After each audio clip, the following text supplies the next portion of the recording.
Kisah Rasul pasal 1 ayat 1 sampai ayatnya yang ke-11, demikian firman Tuhan, saya bacakan. Roh Kudus dijanjikan. Hai Theophilus, dalam bukuku yang pertama aku menulis tentang segala sesuatu yang dikerjakan dan diajarkan Yesus sampai pada hari ia terangkat. Sebelum itu ia telah memberi perintahnya oleh Roh Kudus kepada rasul-rasul yang dipilihnya. Kepada mereka ia menunjukkan dirinya setelah penderitaannya selesai, dan dengan banyak tanda ia membuktikan bahwa ia hidup, sebab selama 40 hari ia berulang-ulang menampakkan diri dan berbicara kepada mereka tentang kerajaan Allah. Pada suatu hari ketika ia makan bersama-sama dengan mereka, ia melarang mereka meninggalkan Yerusalem dan menyuruh mereka tinggal di situ menantikan janji Bapa yang demikian katanya. Telah kamu dengar daripadaku, sebab Yohanes membaptis dengan air, tetapi tidak lama lagi kamu akan dibaptis dengan Roh Kudus. Yesus terangkat ke surga. Maka bertanyalah mereka yang berkumpul di situ, Tuhan, maukah Engkau pada masa ini memulihkan kerajaan bagi Israel? Jawabnya, Engkau tidak perlu mengetahui masa dan waktu yang ditetapkan Bapa sendiri menurut kuasanya. Tetapi kamu akan menerima kuasa kalau Roh Kudus turun ke atas kamu, dan kamu akan menjadi saksiku di Yerusalem dan di seluruh Judea dan Samaria dan sampai ke ujung bumi. Sesudah ia mengatakan demikian, terangkatlah ia disaksikan oleh mereka, dan awan menutupnya dari pandangan mereka. Ketika mereka sedang menatap ke langit waktu ia naik itu, tiba-tiba berdirilah 2 orang yang berpakaian putih dekat mereka dan berkata kepada mereka, hai orang-orang Galilea, mengapakah kamu berdiri melihat ke langit?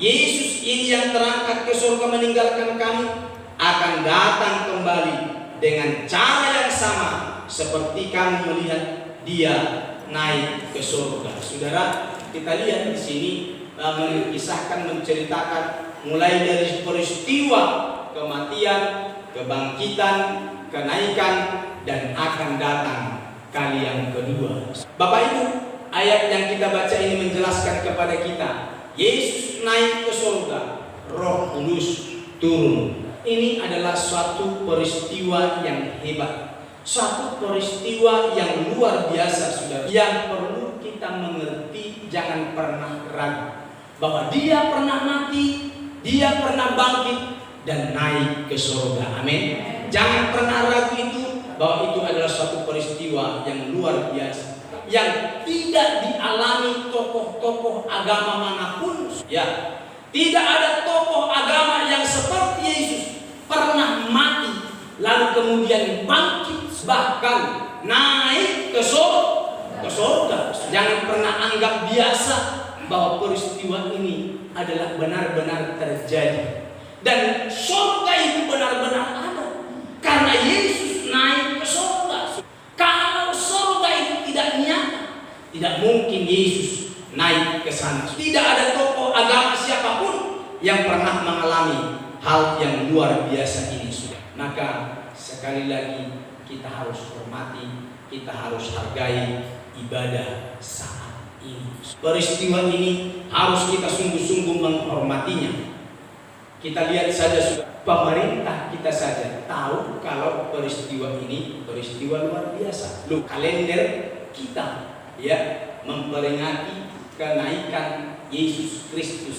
Dengan peristiwa itu menjadi libur nasional. Apa sih artinya Yesus naik ke surga? Ada artinya atau tidak? Kalau tidak ada artinya, maka Yesus tidak akan naik ke sana. Tapi karena itu penting dan sangat bermakna, maka dia naik ke sana. Injil Yohanes pasalnya yang ke-14 ayatnya yang ke-1 sampai ayatnya yang ke-3. Jangan gelisah hatimu, percayalah kepada Allah, percayalah juga kepadaku. Di rumah Bapakku banyak tempat tinggal. Jika tidak demikian, tentu aku mengatakannya kepadamu. Sebab aku pergi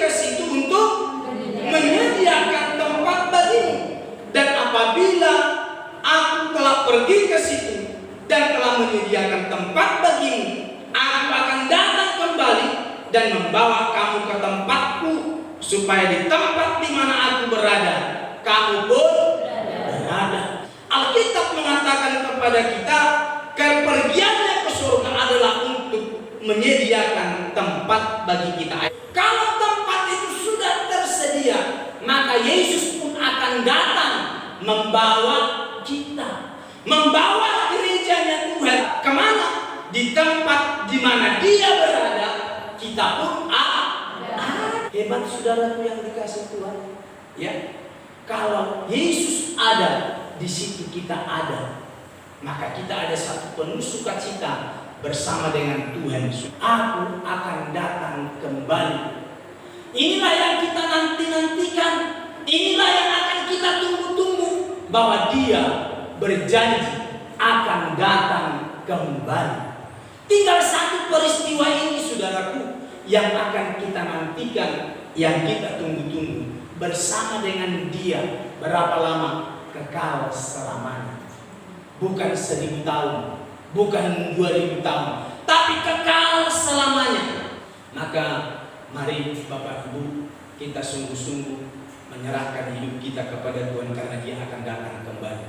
Ini mengingatkan kita sudah bahwa bumi ini bukanlah tempat kita, tapi tempat sementara saja. Efesus pasal 2 ayatnya yang ke-6. Mari kita membaca bersama-sama ayat 2, 3. Dan di dalam Kristus Yesus telah membangkitkan kita juga dan memberikan tempat bersama-sama dengan Dia di surga. Jelas Bapak Ibu bahwa tempat kita bukan bumi. Bumi ini adalah tempat kita sementara. Alkitab berkata demikian. Jadi kenaikan Yesus Kristus ke surga itu menjadi jaminan bagi orang percaya menjadi warga kerajaan surga. Ciri warga kerajaan surga itu, Kolose pasal 3 1-4 saya bacakan demikian firman Tuhan.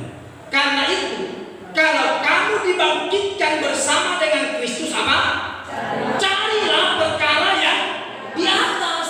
Ini ciri warga kerajaan surga, mencari perkara yang di atas, di mana Kristus ada, duduk di sebelah kanan Allah. Pikirkanlah perkara yang di atas, bukan yang di bumi. Sebab kamu telah mati dan hidupmu tersembunyi bersama dengan Kristus di dalam Allah. Apabila Kristus yang adalah hidup kita menyatakan diri kelak, kamu pun akan menyatakan diri bersama dengan Dia dalam kemuliaan. Matius 21 ayatnya yang ke-13. Saya bacakan. Dan berkata kepada mereka, ada tertulis, rumahku akan disebut rumah doa, tetapi kamu jadikan sarang penyamun. Jadi warga kerajaan Allah itu, kerajaan surga itu, cirinya yaitu dia memuliakan Tuhan. Carilah perkara yang di atas, di mana Kristus ada. Ini ciri warga kerajaan surga. Dia ngerti menyenangkan hati Bapa. Ya, karena itu adalah rumahnya Dia, dan rumahnya Tuhan itu di sana ada doa, saudara-saudara. Alkitab tadi bilang, rumahku akan disebut rumah doa. Mari Bapak Ibu yang dikasih Tuhan Yesus Kristus, ini ciri warga kerajaan Allah. Kolose pasal 3 tadi, yaitu mencari perkara yang di atas, bukan yang di bumi. Makna kenaikan Yesus ke surga, sediakan tempat bagi kita yang percaya. Kita akan bersama dengan Dia, kita akan bersama dengan Tuhan di dalam kerajaan yang kekal. Yang kedua, makna kenaikan Yesus ke surga, mengirimkan penolong bagi orang percaya. Di dalam Yohanes 16 ayatnya yang ke-7, perhatikan baik-baik. Namun benar yang kukatakan ini kepadamu adalah lebih berguna bagi kamu jika aku pergi dari bumi ini. Lebih berguna, lebih berarti bagi kita kalau Dia pergi ke surga naik ke surga. Sebab jikalau aku tidak pergi, penghibur itu tidak akan datang kepadamu.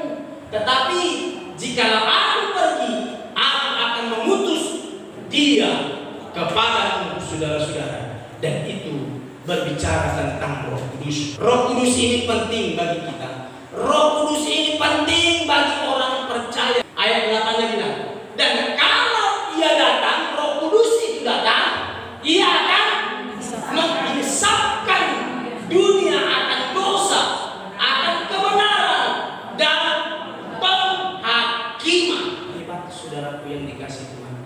Pentingnya Roh Kudus supaya kita mengerti dosa, kita mengerti kebenaran. Ya, kalau Roh Kudus tidak ada, maka tidak ada pemberitahuan bahwa itu dosa. Semua tabrak aja saudara. Dalam Kisah Rasul pasal 1 ayat 8, kamu akan terima kuasa. Ada satu kuasa saudara-saudara. Kalau Roh Kudus itu turun. Yuk, ini. Ya, ini Kisah Rasul 1 ayat 8. Tetapi kamu akan menerima kuasa kalau Roh Kudus turun atas kamu. Kamu akan menjadi saksiku di Yerusalem dan di seluruh Judea dan Samaria sampai ke ujung bumi. Penting Roh Kudus. Kita diberi kuasa. Kamu akan terima kuasa kalau Roh Kudus itu turun. Masih ada satu lagi pentingnya Roh Kudus. Kita ini sadar kita ini lemah, tidak kuat. Tapi yang beri kekuatan Roh Kudus itu. Zakaria pasalnya yang keempat ayat yang ke-6 saya bacakan begini saudara-saudara. Maka berbicaralah ia, katanya, inilah firman Tuhan kepada Zerubabel bunyinya. Apa? Berapa banyak orang yang terjerumus dalam dosa, baik itu dosa perzinahan, perselingkuhan, dosa-dosa yang lain, dusta. Roh Kudus itu penting untuk menguatkan kita, ya, supaya tidak terjerembab dalam dosa. Yusuf luar biasa, kuat dia saudara, melawan godaan-godaan yang coba membujuk dia jatuh dalam dosa. Dosa itu ngintip dia naik ke surga, mengirimkan penolong itu, yaitu Roh Kudus bagi kita. Amin. Ayo kita nyanyi pegang tangan Roh Kudus. Roh Kudus pegang tangan kita.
Minta kepada dia, Roh Kudus penuhi aku.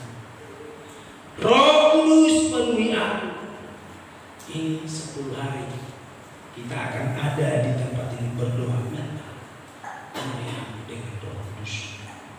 Tadi di dalam Kisah Rasul itu katakan bahwa jangan tinggalkan Yerusalem supaya kita bisa menantikan janjinya Tuhan itu. Dikatakan tadi 4. Pada suatu hari ketika ia makan bersama dengan mereka, ia melarang mereka meninggalkan Yerusalem dan menyuruh mereka tinggal di situ menanti janji Tuhan. Suruh nantikan janji Tuhan. Kamu tinggal di situ, jangan tinggalkan Yerusalem. Ya, yang demikian katanya telah kamu dengar daripadaku. Yohanes membaptis dengan air. Tetapi tidak lama lagi kamu akan dibaptis dengan Roh Kudus. Saudara, ayo rindukan itu. Terima baptisan Roh Kudus itu. Ya, kita haus untuk itu, kita rindu untuk itu. Kita dipenuhi oleh Roh Kudus. Kita dibaptis oleh Roh Kudus, saudara-saudara. Itu dia pergi mengirimkan penolong itu, yaitu Roh Kudus, saudara-saudara. Dan Roh Kudus itu penting. Pegang tanganku Roh Kudus setiap hari. Bukan dapat jalan sendiri tanpa Roh.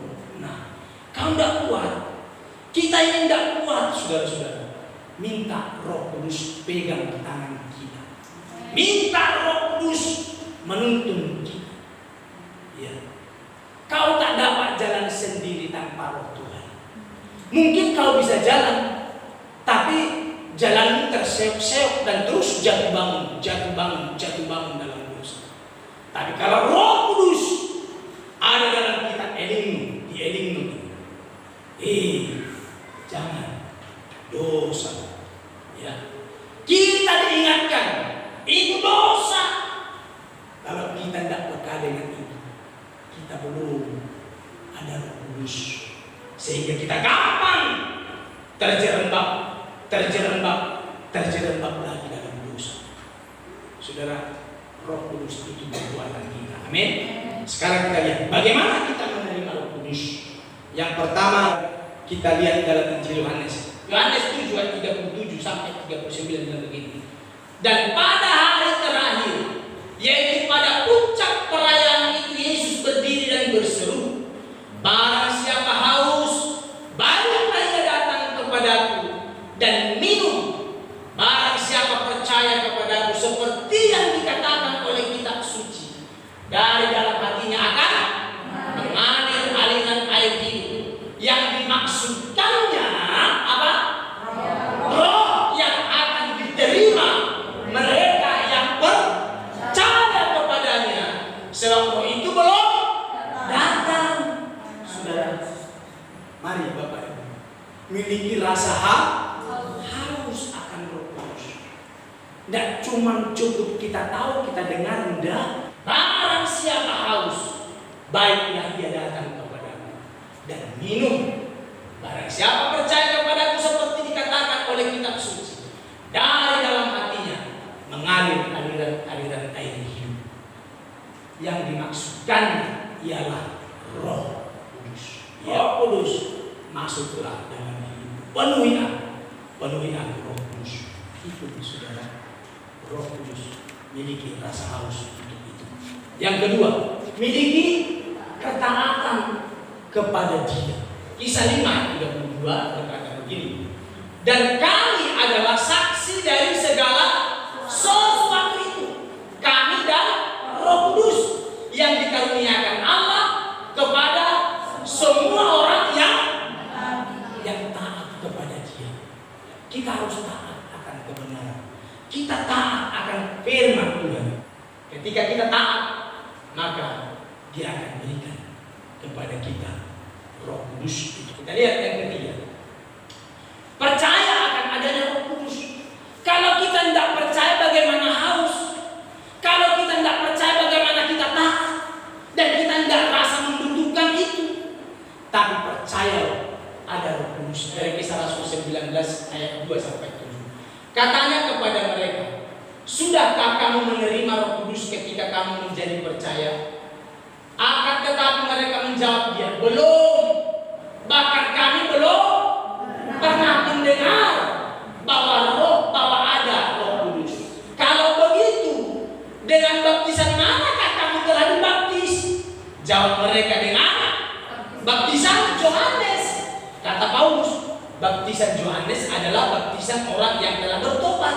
Dan dia berkata kepada orang banyak bahwa mereka harus percaya. Kamu harus percaya kepada Dia yang datang kemudian daripadanya, yaitu percaya. Ketika mereka mendengar hal itu, mereka memberi diri mereka dibaptis dalam nama Tuhan Yesus. Dan ketika Paulus menumpangkan tangan di atas mereka, turunlah Roh Kudus ke atas mereka, di Efesus. Dan mulailah mereka berkata-kata dalam bahasa roh dan bernubuat. Jumlah mereka 12 orang. Pada waktu itu jumlah mereka dan 12 orang ini ketika bertemu dengan Paulus, apakah kamu sudah dibaptis dengan Roh Kudus? Apa itu? Kami mendengar saja juga belum. Saudara, didorong oleh Paulus sampai mereka percaya. Ketika mereka mendengar hal itu, mereka beri diri, lalu buka hatinya, ya, untuk menerima. Lalu ketika Paulus lihat bahwa hati mereka telah terbuka untuk Roh Kudus, ditumpangi tanganlah jemaat itu. Ketika ditumpangi tangan, mulai dari saat itu mereka berbahasa-bahasa roh, berbahasa yang baru. Jumlah mereka 12. Saudara, jangan bilang aku tidak mungkin bisa. Bisa, amin. Aku tidak mungkin bisa. Sekarang bagaimana dengan kita? Ya, mau taat apa enggak? Saudara, punya kehausan apa enggak? Kan itu tadi, saudara. Pertama haus dulu, taat dulu, lalu apa? Percaya. Kita semua bisa dan dipenuhi. Wah, itu kan karunia. Betul, itu karunia. Lalu kalau itu karunia, ya kalau aku tidak dapat, memang bukan karunia. Bukan. Lalu masa itu bukan karuniamu? Karunia, betul, itu pemberian Tuhan. Saudara-saudara, lalu orang di gereja lain sana, yang gereja-gereja tua, saudara-saudara, satu pun mereka tidak pernah kita dengar berbahasa roh. Lah terus semua mereka tidak diberi karunia. Lalu orang-orang Pentakosta sebagian diberi karunia. Enggak. Hanya tidak punya rasa haus. Ya, tidak punya ketaatan untuk Roh Kudus. Tidak memiliki kepercayaan untuk Roh Kudus. Ayo, kita harus percaya.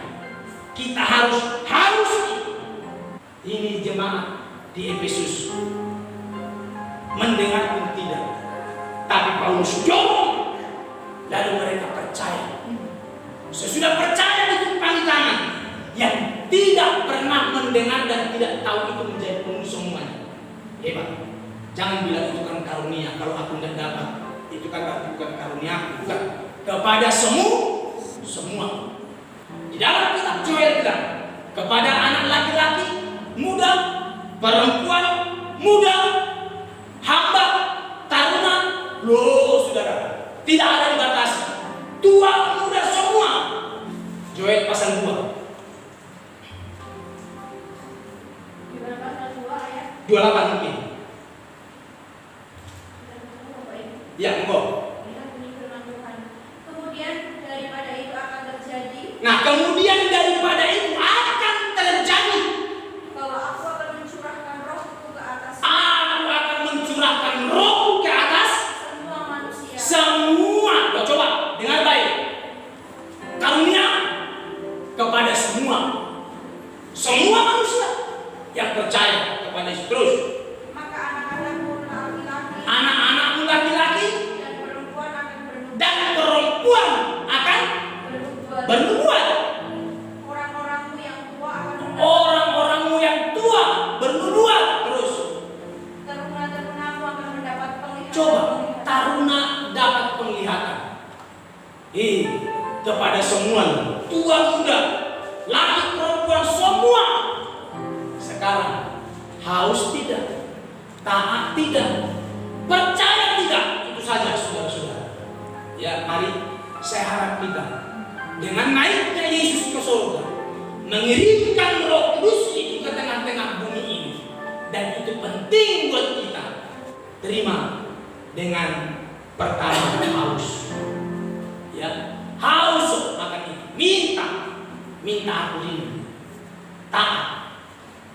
Lalu percaya bahwa Roh Kudus bisa penuhi. Percaya kamu bisa dipenuhi. Kita semua bisa dipenuhi Roh Kudus. Hanya ojo sampai di sini.